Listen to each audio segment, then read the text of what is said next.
കുസാറ്റ് ദുരന്തത്തിന് പിന്നിൽ അധ്യാപകരുടെ ഭാഗത്തു നിന്നുണ്ടായ അശ്രദ്ധയെന്ന സർക്കാർ ഹൈക്കോടതിയിൽ പോലീസ് റിപ്പോർട്ട് ചൂണ്ടിക്കാട്ടിയാണ് ഇക്കാര്യം വ്യക്തമാക്കിയത്. അതേസമയം കേസിൽ ജുഡീഷ്യൽ അന്വേഷണം വേണമെന്നാവശ്യപ്പെട്ട് സ്കൂൾ ഓഫ് എഞ്ചിനീയറിംഗ് മുൻ പ്രിൻസിപ്പൽ ദീപക് കുമാർ സാഹു കോടതിയിൽ സത്യവാങ്മൂലം നൽകി. KSU സംസ്ഥാന സെക്രട്ടറി നൽകിയ ഹർജി ഫെബ്രുവരി 2 മാറ്റി. രേഷ്മ ബാബുണ്ട് വിശദാംശങ്ങളുമായി. രേഷ്മ, കുസാറ്റ് ദുരന്തം അധ്യാപകരുടെ ഭാഗത്തു നിന്നുണ്ടായ വീഴ്ചയാണെന്നുള്ളതാണ് സർക്കാർ വ്യക്തമാക്കിയിരിക്കുന്നത്. പോലീസിനോ സർക്കാരിനോ ഇതിൽ ഒരു തരത്തിലുമുള്ള ഉത്തരവാദിത്തമില്ല എന്ന തരത്തിലാണോ സർക്കാരിന്റെ ഇപ്പോഴത്തെ നിലപാട്? വിഷ്ണു, കുസാറ്റിൽ ടെക്സിനിടയിൽ തിക്കിലും തിരക്കിലും പെട്ട് 4 പേർ മരിക്കാനിടയായ സാഹചര്യത്തിൽ ജുഡീഷ്യൽ അന്വേഷണം ആവശ്യപ്പെട്ടുള്ള ഹർജി പരിഗണിക്കവെയാണ് സർക്കാർ നിലവിൽ നിലപാട് വ്യക്തമാക്കിയിട്ടുള്ളത്. നേരത്തെ തന്നെ പോലീസ് ഹൈക്കോടതിയിൽ നടപടി റിപ്പോർട്ട് സമർപ്പിച്ചിരുന്നു. ഈ നടപടി റിപ്പോർട്ട് ചൂണ്ടിക്കാട്ടിക്കൊണ്ടാണ് അധ്യാപകരുടെ ഭാഗത്തു നിന്നും അശ്രദ്ധയുണ്ടായെന്നുള്ള ഒരു നിലപാട് സർക്കാർ വ്യക്തമാക്കിയത്. സിൻഡിക്കേറ്റ് ഉപസമിതി റിപ്പോർട്ട് കൂടി വേണമെന്നുള്ള ഒരു നിലപാട് ഹർജിക്കാരൻ വ്യക്തമാക്കിയെങ്കിലും അത് അനുവദിക്കാവുന്ന ഒരു കാര്യത്തിലേക്ക് ഹൈക്കോടതി കടന്നില്ല. ഒപ്പം തന്നെ ഈ നിലവിൽ പോലീസ് റിപ്പോർട്ടിൽ പറയുന്നത് മനഃപൂർവ്വമല്ലാത്ത നരഹത്യാ കുറ്റം ചുമത്തിക്കൊണ്ട് 3 പേർക്കെതിരെ കേസെടുത്തിട്ടുണ്ട്.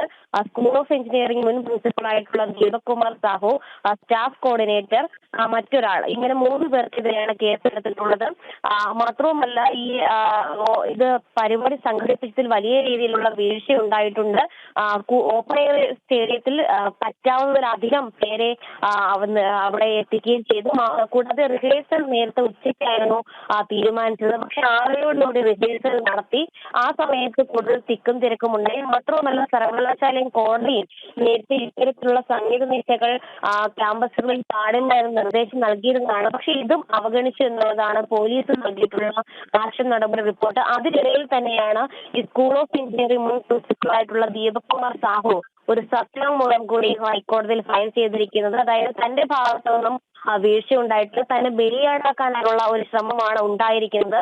ഈ ടെക്സിന്റെ സംഭവത്തിൽ പോലീസ് സംരക്ഷണം ആവശ്യപ്പെട്ടുകൊണ്ട് നേരത്തെ തന്നെ രജിസ്ട്രാർക്ക് താൻ കത്ത് നൽകിയതാണ്.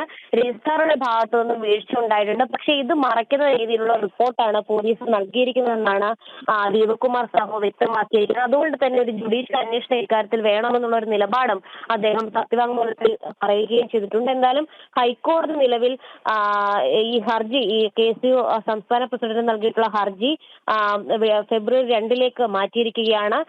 ഒപ്പം തന്നെ കുസാറ്റിനോടും സർക്കാരിനോടും ചില കാര്യങ്ങളിൽ വ്യക്തത കൂടി തേടുകയും ചെയ്തിട്ടുണ്ട്. ആരെയും പഴിചാരുവാനല്ല താൻ ഉദ്ദേശിക്കുന്നത് എന്നുള്ള കാര്യം ജസ്റ്റിസ് സേവൻ രാമചന്ദ്രൻ ഇന്ന് ഹർജി പരിഗണിച്ച വേളയിൽ വീണ്ടും ഓർമ്മിപ്പിക്കുകയും ചെയ്തു. രേഷ്മ ബാബുവാണ് വിശദാംശങ്ങൾ നൽകിയത്.